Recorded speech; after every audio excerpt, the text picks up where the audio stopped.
All right, welcome everybody. Thank you for taking the time to join us for the Bookkeeper's Year-End Bootcamp. We're just going to wait 2 or 3 more minutes for people to gradually join us. Thank you for being on time and for being early in this session. Do me a favor, if you're here now and listening, please go to the chat box at the bottom of Zoom. You should see a black bar along the bottom and it says chat. And if you can just let me know in the chat whereabouts you're joining from, that would be really great. It'd be great to get some engagement going here early on as we wait for more people to join. So welcome to lots of people here. Susan, Yvonne, Alison, Julie, Irene, Sophia, Ali, Kimberly. Welcome everybody. Thank you for being here. All right, so just before we get started with the first session, we do have a few housekeeping rules to go through. Please, if you haven't already, mute your phone, close your emails, lock your door, and most importantly, focus. You know, you've taken the time out of your busy schedule to be here with us today. So I really want you to get the most out of the time and the most of the time that you have with our speaker. So please focus and mute those things down. If you have any questions as you're going throughout the session, please drop them into the Q&A box. That's just going to make it really easy for myself and Gabrielle to track the questions as they come in, and more importantly, make sure that we answer them for you as well. Please feel free to use the chat box though to chat amongst yourselves. But if you do, then make sure that you change the chat to send to all panelists and attendees. And that way, if you send a message, other attendees in the session will be able to see it as well. And then last but not least, remember to get social. We do have a hashtag for our event. It's hashtag year-end bootcamp. So please feel free to tag us on social media. Let us know what you think of the sessions and let us know what you think of the speakers as well. So today's agenda is really exciting. We've got 3 awesome sessions lined up for you, and we're going to kick off with the first session in just a few moments' time. I've got Gabrielle Fontaine on the webinar with me here from bookkeepers.com, and Gabrielle's going to be talking all things 1099 preparation. Leading on from that, we've got another session. We've got Jenny Moore joining from Practice Ignition, and Jenny's going to be speaking about how you can accelerate your cash flow and also scale your firm moving into 2022. And then last but not least, we have Peter Cook, and Peter's the co-founder of Pure Bookkeeping, and he's going to be sharing the 5 most important systems in a bookkeeping business that you need to be aware of. So I just want to remind you all very quickly that we do have some VIP passes up for grabs for the Successful Bookkeeper Summit, which is being organized by Pure Bookkeeping. And in each of the sessions during our bootcamp today, we're going to be picking up to 20 winners completely at random. So that's 60 tickets all up for grabs during today's bootcamp. Each of the tickets are worth $149, and they'll give you instant access to all of the recordings from the Successful Bookkeeper Summit, as well as an exclusive 2022 planning workshop that they're running. So in order to qualify for this, you just need to stay until the end of this session, stay attentive, pay attention, get engaged.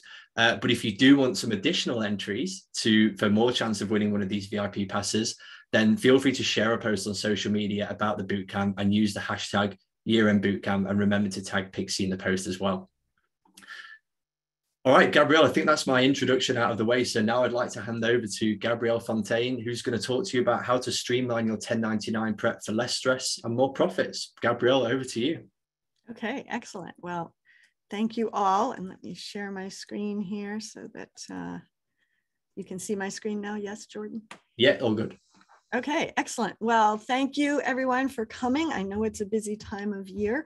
And of course, doing our 1099s or getting ready for them, at least at this point, is top of mind. But before I get into that, first of all, I want to apologize for how brightly I am shining on video today. I am in sunny Florida, and today is sunny.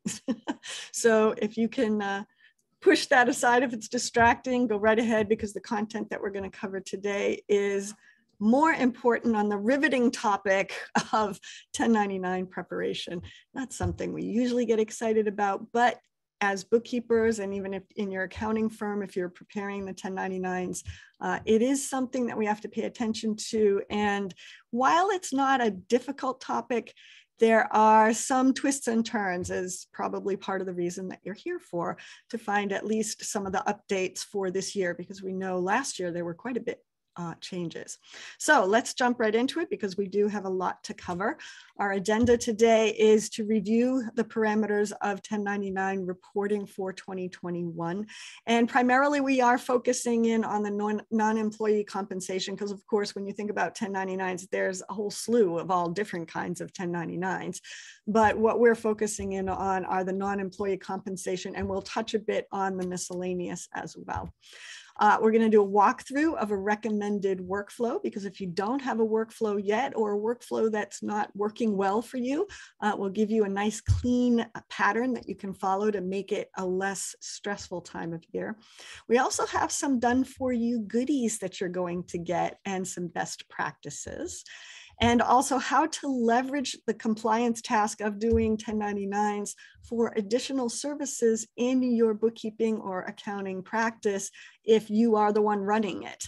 So I have allowed time as well for questions so that you can pop those in throughout the presentation, and then Jordan's going to help us when we do that. And then we'll end up with a summary and some next steps, because I am always of the belief that the learning is in the doing. So we need to take action. As Jordan said, you're investing your time, so let's put it to work right away. Now, if you've never been to a webinar that I've done before, my name is Gabrielle Fontaine, and you could look at the details here, but the bottom line is I've been around for a long time, and in our context, I've been doing 1099s for a long time, and I do live and work in the QuickBooks world, so I will make a little bit of reference, not much, but a little bit of reference for doing the 1099s in relation to working with QuickBooks Online. So first of all, you've heard about me, you know what we're going to talk about. We want to know from you in an audience poll why you wanted to attend this topic today, because your schedule is busy. And Jordan has popped that poll up, and this is a participation part. So go ahead and vote on which fits your situation the best. And we'll give it a few seconds. And if you are hitting other, if you have another reason, go ahead and put that on into the questions or the chat. Do you have a preference, Jordan? And I know you'll have to unmute yourself a second. Do you have a preference on whether people use a chat box or a questions box, or can they use either? I think for this, if you can drop it into the chat box, but if you have a specific question, then the Q&A would be better. Okay, excellent. Okay, well, we should have our votes in, and we'll shut down the poll in 3, 2, and 1.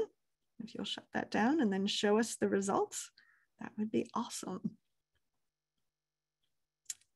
Okay, and if everybody can see the results on the screen right now, we see the winner is, I'm always looking for tips to improve our services. So that's good. We're always having continuous improvement. And for those that are saying all of the above, yes, we all need to continue to improve. And we know, because in the world of compliance, which is what we're talking about here, it is always changing. You know, as much as they say it's all going to go away, I don't believe that. So we can stop the sharing now, and we will move on. Okay. Did you share the results, Jordan, on this? Yep, I've closed it down. Okay, so it's still showing on my screen. All right, here we go. A little technical. So now let's dig into some of our real content here of reviewing, first of all, the parameters on filing and reporting the 1099s for 2021. There are a few updates, not as much as last year. We know that last year is when, so for the 2020 reporting period, we had a new format, which was the 1099 NEC, which stands for the non-employee compensation. Well, we still have that form, and the deadline is the same as last year, which is January 31st, 2022 for tax year 2021.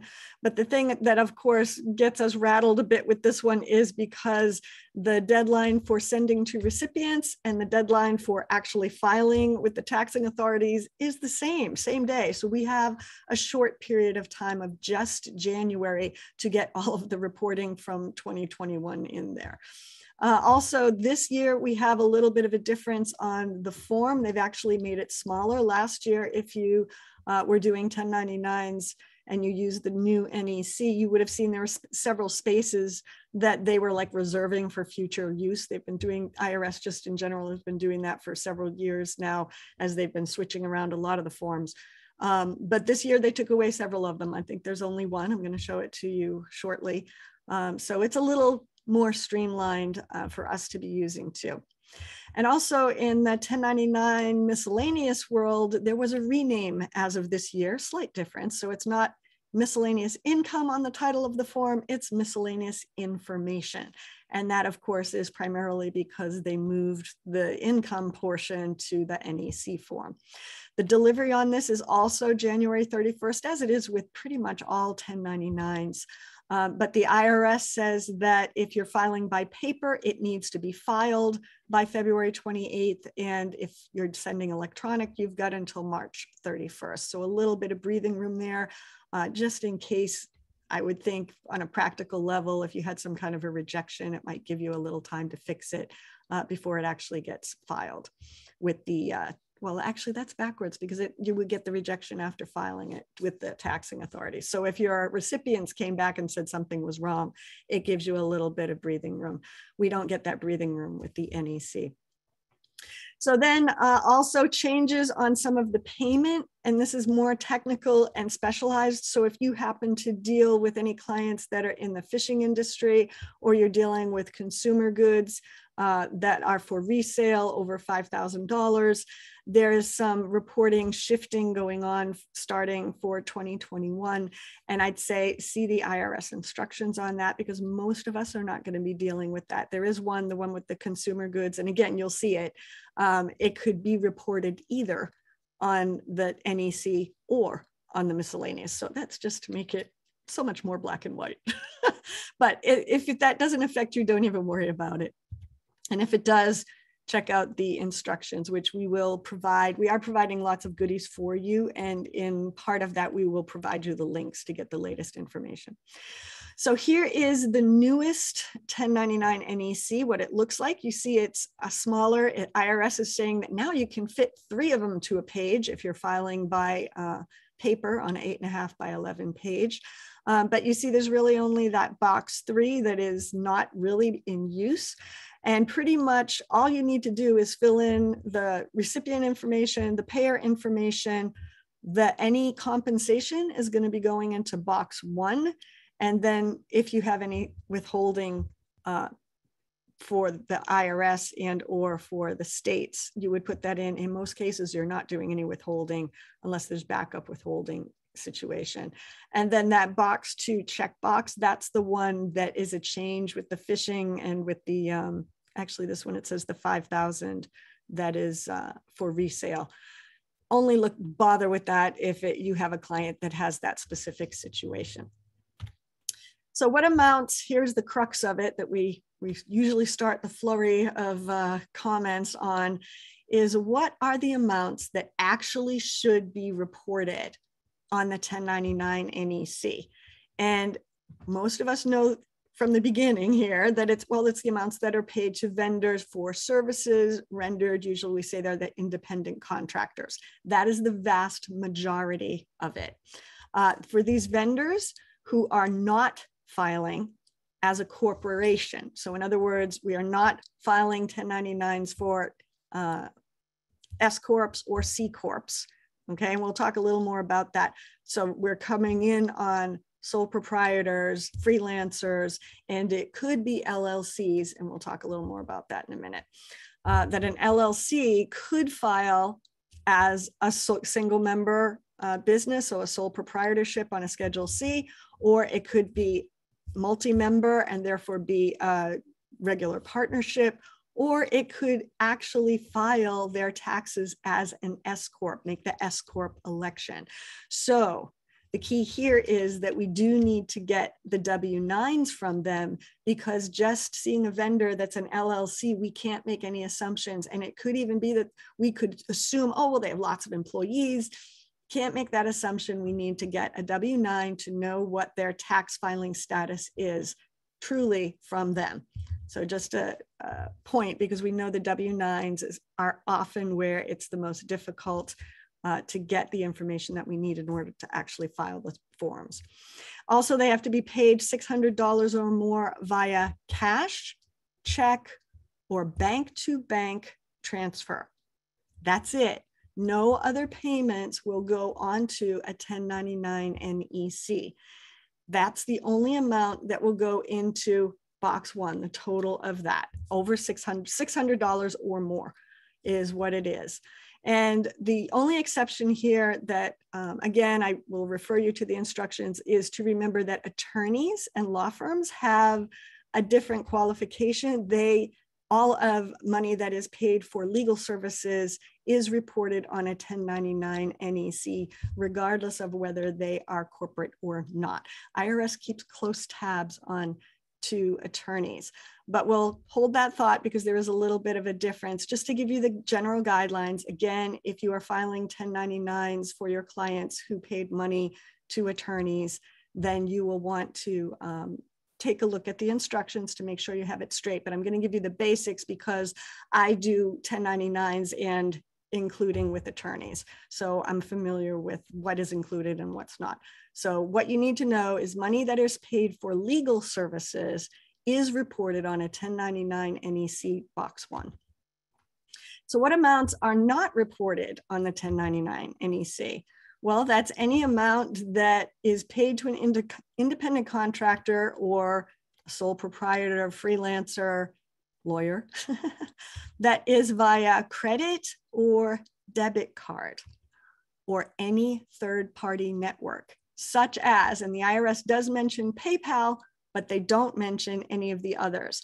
But by my own research and by many debates and digging deep, Venmo, Cash App, and many others that we see popping up in the fintech world that we live in that is constantly shifting, those are considered third-party networks. The IRS does not give us a specific list, however, and you can debate it and dig deeper, and I would welcome providing any further information on this. But from what I have found, it appears that any time that the money is going from the client to some other online entity that is holding the money into some account, and then the vendor is pulling that money, that is a third-party network because they're holding it as a balance. There's an account, the vendor has an account there. So if that helps as a principle to follow, that will help you to determine, is it bank to bank or is it a third party? If it's a third party, it is not included on the 1099 NEC. And the IRS will refer to them as payment settlement entities. And if you really want to dig into this, you can go look at all the information that the IRS puts out for these entities about how they should be reporting income. And they have higher thresholds, way higher than the $600. And in fact, I remember earlier this year, I was hearing that they were talking about they wanted to make the third-party networks actually report everything over $600 as well. But as of the time of this event, that has not been the case from the IRS information. So it's still at what it was before. All that money that they are paying out is being reported on a 1099K. And the thresholds on those are much higher, but we don't have to report those amounts even if they don't hit the threshold. I know that many bookkeepers are trying to be diligent, but that's not what we report. We're only reporting cash, check, bank-to-bank transactions. And so currently the thresholds are at least 20,000 in total payments and at least 200 transactions. So that's usually, you know, when the vendor has a merchant account and they're doing lots of sales, they're going to get a 1099K. So here's a look at the revised, although not much, it's just the name primarily is what's different on the 1099 miscellaneous, and there is a little bit different on the reporting. The other thing to note here is that, and we'll talk about it in a minute, is that in box 10 is where you would report settlement payments in a lawsuit that goes to a law firm, as opposed to a client paying for legal fees. So that is your distinction where you might be issuing a 1099 miscellaneous to a law firm, and you may also be issuing a 1099 NEC. If that's all confusing, don't worry about it, especially if you don't have any lawyers that you have as vendors that you need to send them to, but dig into the IRS's information because they are pretty clear about what it is. They give lots of examples. So what are the amounts that are most common to be reporting on the 1099? most of us won't now have to file many of them. Most of the forms we're going to be filing are the 1099 NEC. But for the miscellaneous, if you are needing to do it, if you have clients that have paid out royalties, or if they, so that might be in the publishing or intellectual property world, or rents, if the landlord is an individual, you may need to be issuing a 1099 for them for the rent portion on the miscellaneous. And then any, as I mentioned, gross proceeds for attorneys in settlements that are held in trust. So, and don't fuss about whether or not part of that has to do that that's the law firm's legal fees. Don't, it's the gross settlement that would be in a lawsuit, that if you had a client that had to pay out on a lawsuit that they lost, and it goes to the defendant's, the plaintiff's attorney, and held in trust, that is when you would use the 1099 miscellaneous. Also, certain payments that could be reported in either box 2 or box 7 of Form NEC and miscellaneous respectively, but see the instructions. As I mentioned, that's mostly with the 5,000 resale amount. So that was a quick run through. Hopefully your head isn't spinning, but have no fear if it is a little bit overwhelming to have those rules. In practice, it's actually not that bad. And I'm going to give you a tool that's going to make it a lot easier. But for right now, let's shift in and take a look at what would your workflow look like, especially if you have a lot of clients, you're going to have to be issuing a lot of 1099s, or even if you happen to be new in your practice, and this may be the first year or the second year of doing 1099s, preparing them. What is your system that you're going to follow so you can have consistent results and consistent accuracy? Well, I have a workflow for you. And as usually when I teach classes, and personally for myself, I find that if I can zoom out and look at the big picture, that is such a huge help to be able to then put all the details in their proper place. And that is what this is designed for. So first of all, we're going to do it by date, because what we do in this process with 1099s is really in stages. So the first one, you would really start waking up to paying attention to this around November 15th, which is around now, because that was earlier this week. So November 15th is when we're going to start requesting, if we don't already have them, for vendors that look like they've already been paid probably over $600. They're your suspects for who you think are going to need 1099s, or they may be new vendors for your clients this year. You want to request the forms W-9 to get their tax information. And then you're going to keep an eye on that, start tracking it, and follow up any requests, because remember, the vendors, if they've already received their money, and now basically you're saying, hey, we want your tax information so we can report it to the IRS.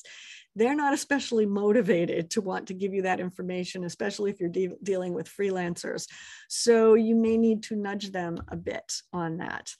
And then I'd recommend that once you do get the 1099, the W-9s in from your vendors, that then you will want to run a TIN, or tax identification number, match with the IRS to make sure that the information that they provided you on the W-9 is matching with what's on record with the IRS.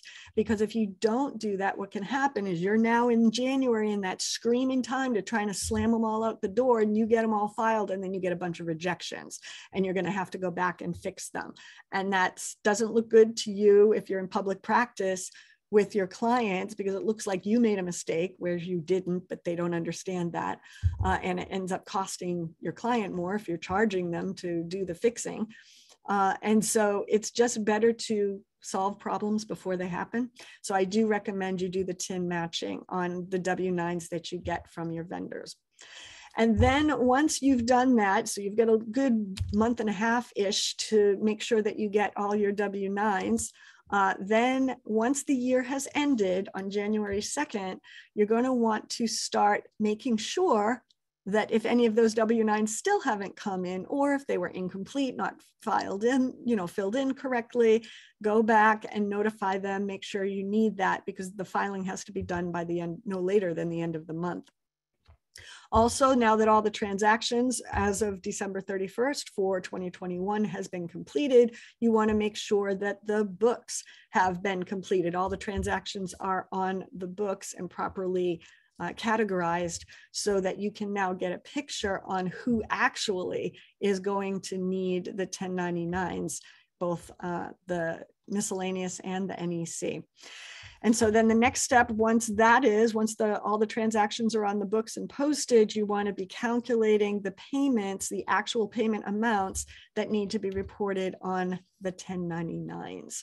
And I'll mention a way to do that, especially if you're working in QuickBooks, either desktop or online, but whatever general ledger program you're using, usually you can run some kind of a report where you can see a summary of all of the vendors that you've paid and all of their amounts. And remember too, at this point, once you have that, everybody that's over 600, now you're going to be looking at those vendors to see, do they qualify? Are they corporations? Is their name, ABC Company Inc.? Well, then you know immediately if it's Inc. that they're a corporation, they do not need to get a 1099. So you'll be sifting through them, and then whatever you end up for your list, then you're looking at the type of payments were made. Were they done by check? Were they done by ACH transfer? Were they done through Venmo? Were they done through PayPal? Were they done by credit card? And you're going to separate them, the ones that qualify for the 1099s. And then finally, once you've done all that, hopefully you're ready. Now you want to be confirming that you got all the TIN matches on the W-9s that you had, just because you're getting ready now to file. Then you want to prepare the 1099s. I do recommend that you don't do them by paper, do them electronically. Again, if you're dealing with businesses that are producing a lot, and it's relative term, look in the IRS to make sure how many, but unless you're only doing a very few for each of your clients, you may not even be eligible for doing paper. But if you're doing, I want to say, and I apologize for not remembering because I know they've lowered it, but I want to say if it's less than 200, but it might be, it's in that ballpark. So if you're working with very small clients, you might be able to do paper, but don't do it. It's so much easier to do it online and electronically. And then you want to send your 1099s to the recipients. And you want to, again, make sure that's done by January 31st. And again, electronic is easiest, but you could do it by post as well, or both.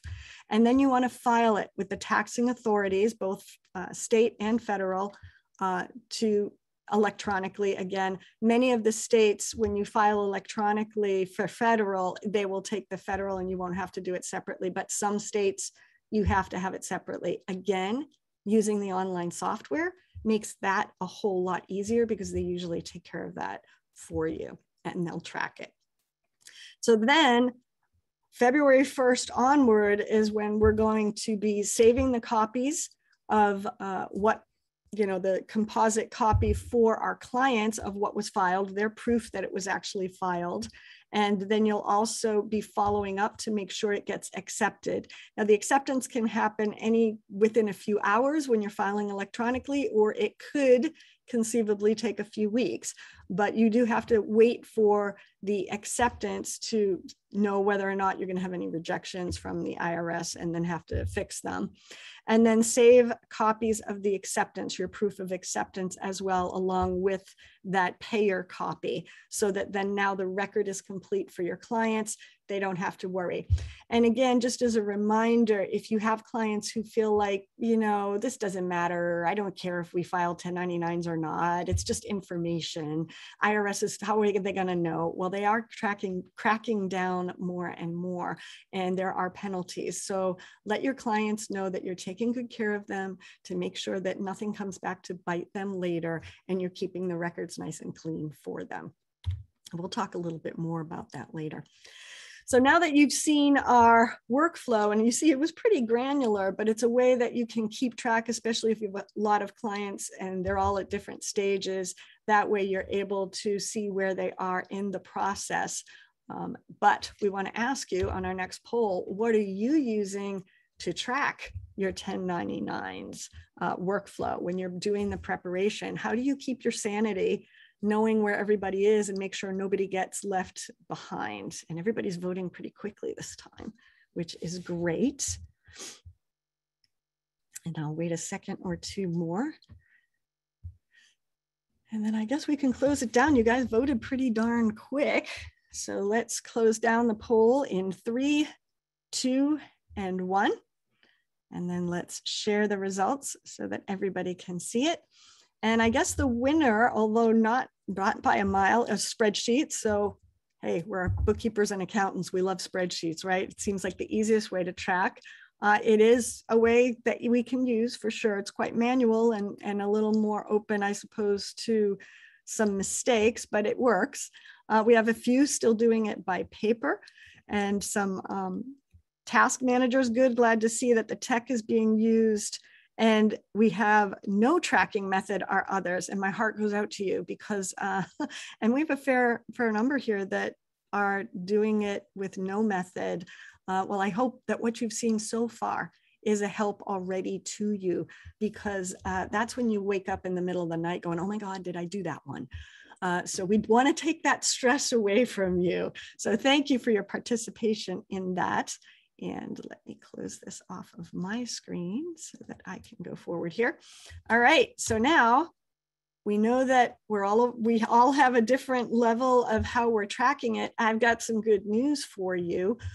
Because we have some done for you goodies and a little bit of best practices to help you improve your workflow and streamline it a bit and take away some of that stress, because we know that short deadline of just 1 month to get everything posted and then figuring it out who gets what with all the little differences can be a challenge when you have a lot of clients.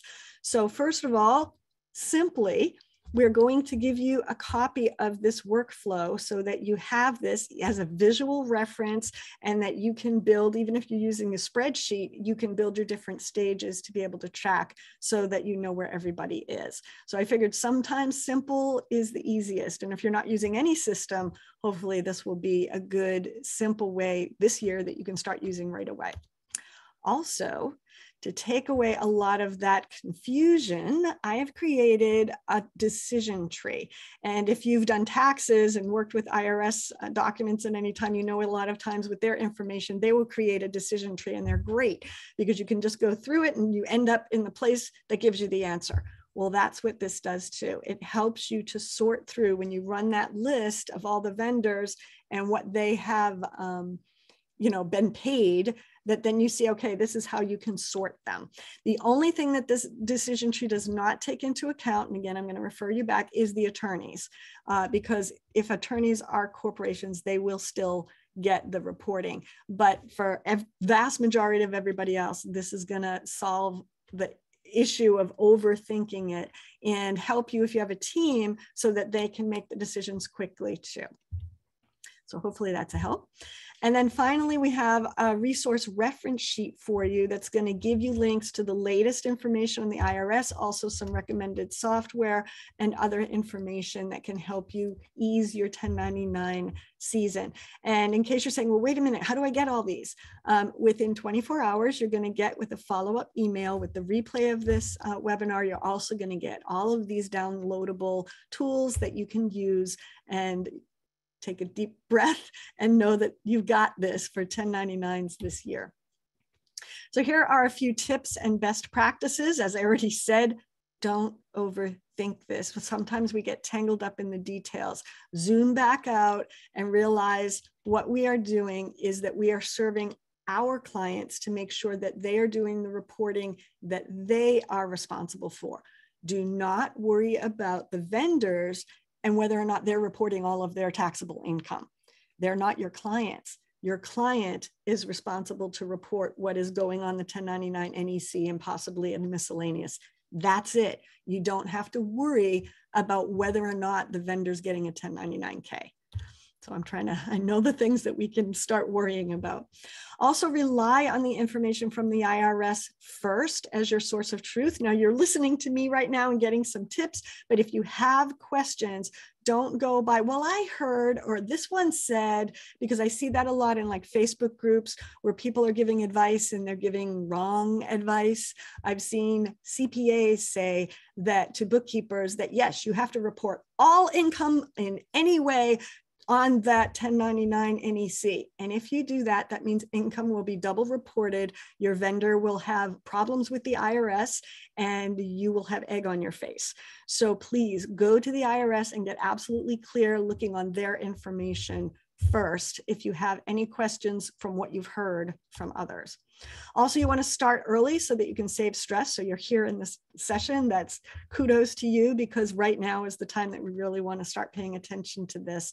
And you want to create standard processes. And that's why we're giving you the tools we are, to help you set up your own processes that are going to work within your firm to make it easier and consistent quality as well.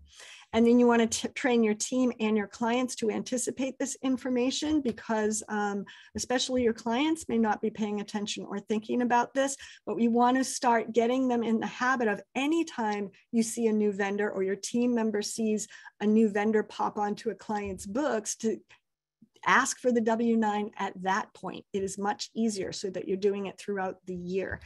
And then also make it easy for your clients to provide you the information that you need. And that means that, hey, if they can just come to you, I do this with my own clients, they know that if they need, I need a W-9, they email me and email their new vendor and say, hey, my bookkeeper is going to help you get the information so that we can start working together.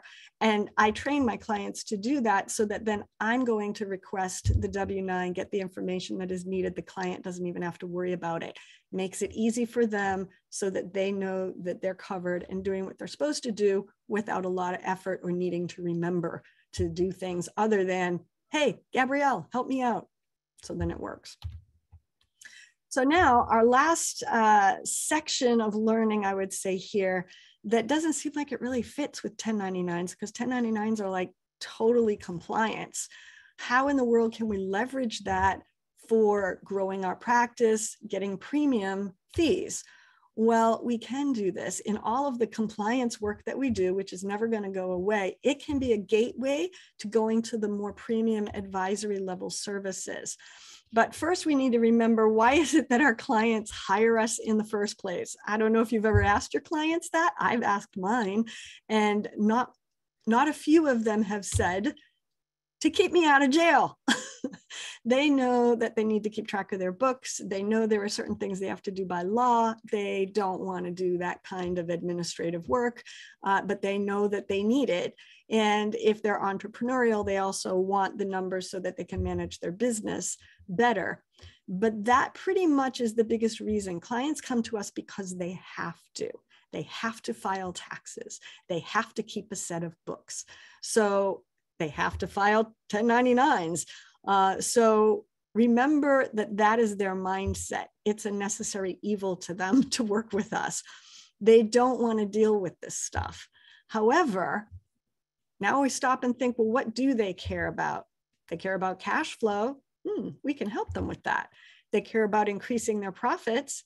We can help them actually with that too, because of our analytical skills. They care about hitting their business goals. We can help them with that too. So I would recommend that if you've never even thought about this, you actually have skills that your clients don't have or are weak on, and that you can be highly valuable to them. And that's why it's difficult. We actually compliment them, but it's difficult for them to want to give us the information that we need, because they don't care about that stuff. They just care about the results. So let's meet them where they are and use our compliance services as a stepping stone to becoming more valuable to our clients, and actually, as you know, trite as it is, becoming their trusted advisor. And because we actually can do it, doing things like 1099s, because they don't actually understand what we do. They don't understand the work it takes to put taxes of any kind together, payroll or income, or informational returns. But we can help them because we can meet them where they are with our communicating of our value, letting them know what it means to them in us being close to their numbers and helping them not go to jail, right? So for example, simple, and this is just an idea, I hope you will think, spark some ideas, think outside of the box, which is not something that necessarily we do immediately, but here's some ideas. We're doing simple 1099s, right? Compliance clients don't even care about it. They half the time don't even think we need to do it. So we already had to run a report to find out what are all the vendors that they paid over the past year and how much, okay? We can use that report. The client will probably want to see that report. Show them what they're paying each of their vendors as a total each year. They may not realize they're paying that much. And it might be an eye-opener for them to realize, ooh, we're spending too much for this particular vendor. You can also make recommendations on if you see something and you know their business, the flow of it, especially bookkeepers, because we're closer to their whole business, all the money running through it. Go ahead and make suggestions on ways that they may be able to reduce some of their costs and therefore increase their profits. And that might be with workflow. It could be adding some kind of automation. It could also be with job costing, where they can watch their margins on each of their projects if your clients work on a project basis. All of that can be conversations that are sparked by taking a look at what they've spent for each of their vendors, and then just doing a quick analysis with them. It could even be a little video that you do to let them know, hey, we got your 1099s completed. We got this report done. I wanted you to see it. And hey, these jumped out at me. If you'd like to set up a meeting, we could talk about it briefly because I have some ideas for you. That is an easy way to start becoming more of an advisor to your clients. I've done it. And what it speaks to the client is, you care about their welfare, you care about their business growth. Suddenly they will open up to you and start talking to you, and you will become an invaluable partner. They'll start reaching out to you asking for your advice. And it can all start with your 1099 prep. So hopefully that just sparks a few ideas. I've done this, and the transformation with clients who just think of you as an admin necessary evil starts shifting. It's a beautiful thing. So we are now up to the point of questions, and we're running good on time. So Jordan's going to help us out here and tell us what questions have come in that we can answer for you right now.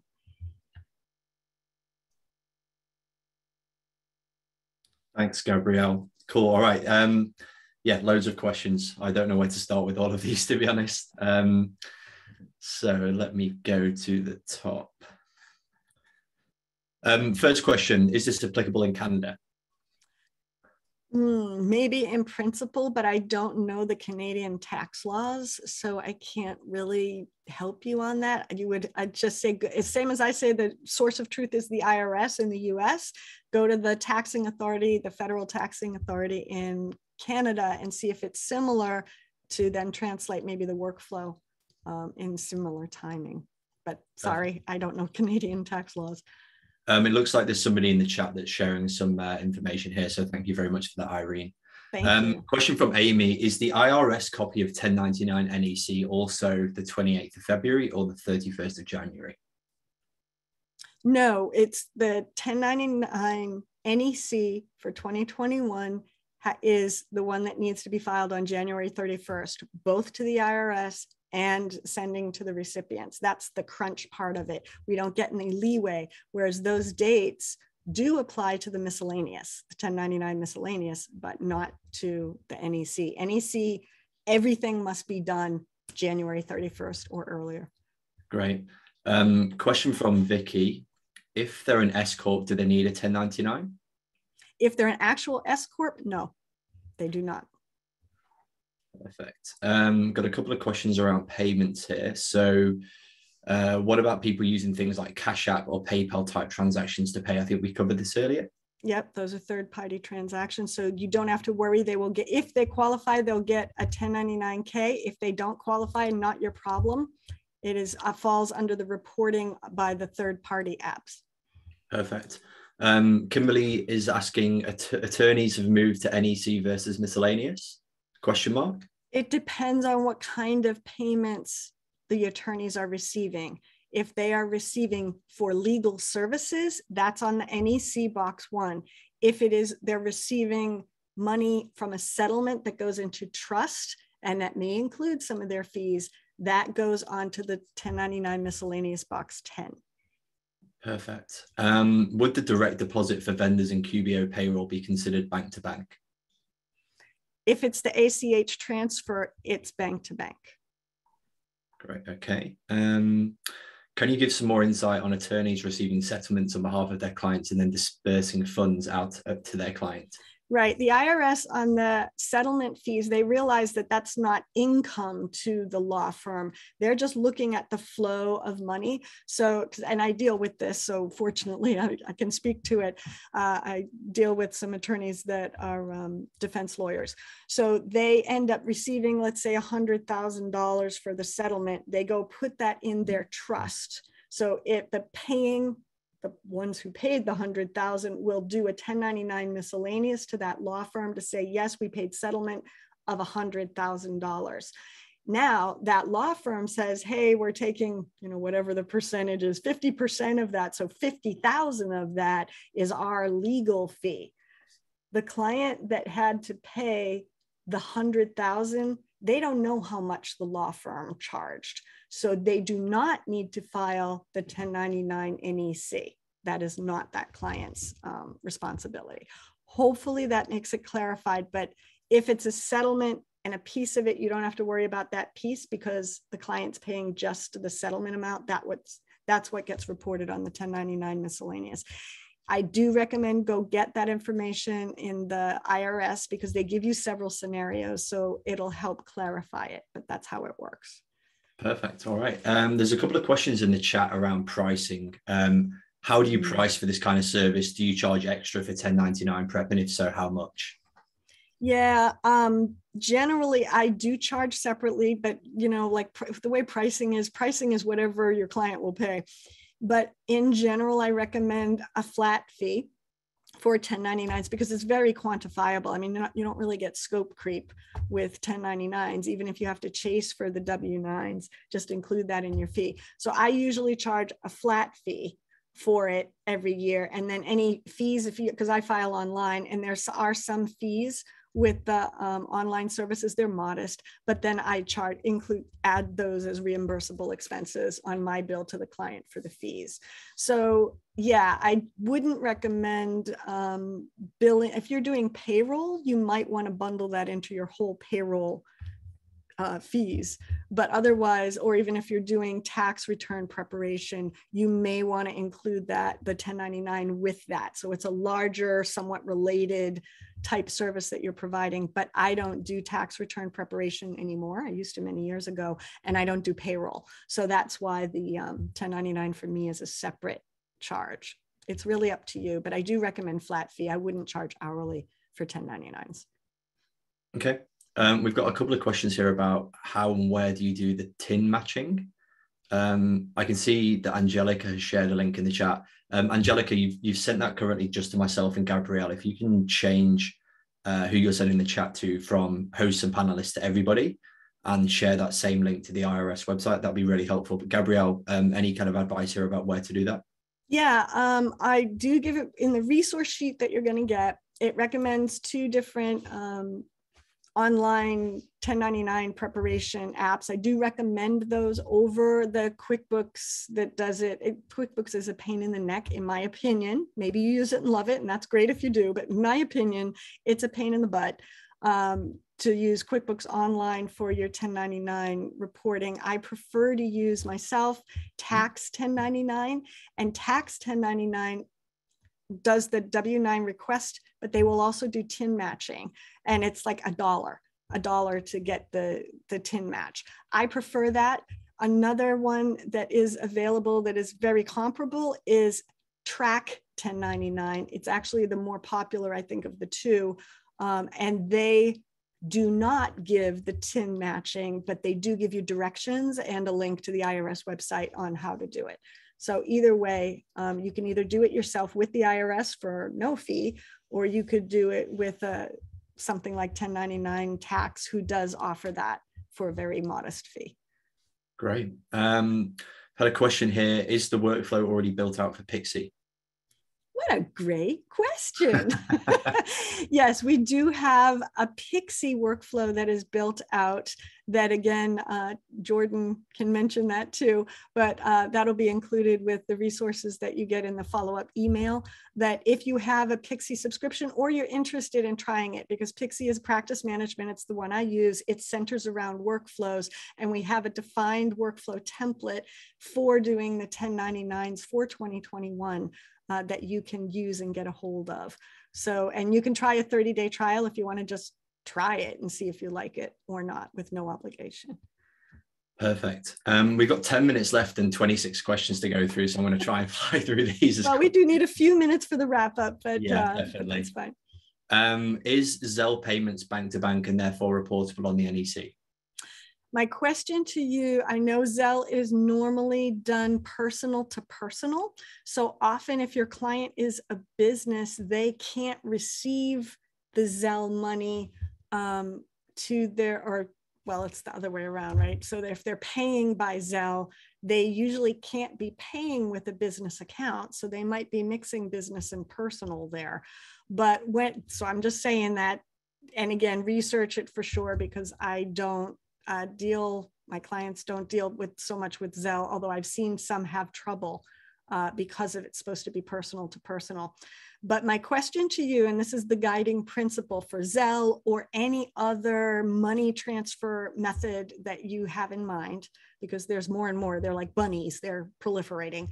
Does Zelle receive the money in some kind of an account that then needs to be requested to pull into the bank account? If it holds that money and doesn't automatically stick it into the bank account, it's suspicious. That sounds like it's a third party and would be subject to the 1099-K. As I said, bottom line is you might want to go back to Zelle and ask this question, because they know whether or not they need to report for the 1099-Ks. But the basic principle is, are they holding money? So that's why, like a PayPal account or Venmo, they hold that money, and then the recipient has to pull the money into their bank. Hopefully that helps. Sure it does. We've had a question from Megan. What about international contractor payments with W8BEN? Any tips or support? Yeah, that gets real complicated. I have some experience with that, but in general, you're not issuing a 1099 for that, because if I remember correctly, the W8 Ben E is the one I've done before. And as long as the country where the vendor has a reciprocal arrangement with the US, then there's no issues for reporting at all. But again, this is like kind of above my pay grade as far as a specialty goes. I would check that with the IRS. It might be difficult to find that, but I would double check that maybe with a CPA, or if you are a CPA, find a colleague who specializes in international taxes, and that may help. Great. Okay. Have we got time for a few more questions still? Yes, we're all right. All right. Paid via PayPal personal, is that reportable or not? Well, first of all, why is a business paying a vendor using a PayPal personal account? Because from a bookkeeper standpoint, that's outside of the books. But either way, even if it was paying by a business PayPal account, third-party network, you don't have to worry about it. 1099-K is where that falls. And maybe this applies to this question then. Does third-party payments include Bill.com and QuickBooks? Well, again, Bill.com, if they're doing ACH, if they're pulling from your bank and sticking it into the recipient's bank, that is a bank-to-bank transfer. You might want to double check with Bill.com, but as long as it's bank to bank. With QuickBooks payments, if it's credit card, no, it's not included. If it's ACH, it should be included in the 1099s that we're issuing. Okay. What about lawyers filing as an S Corp?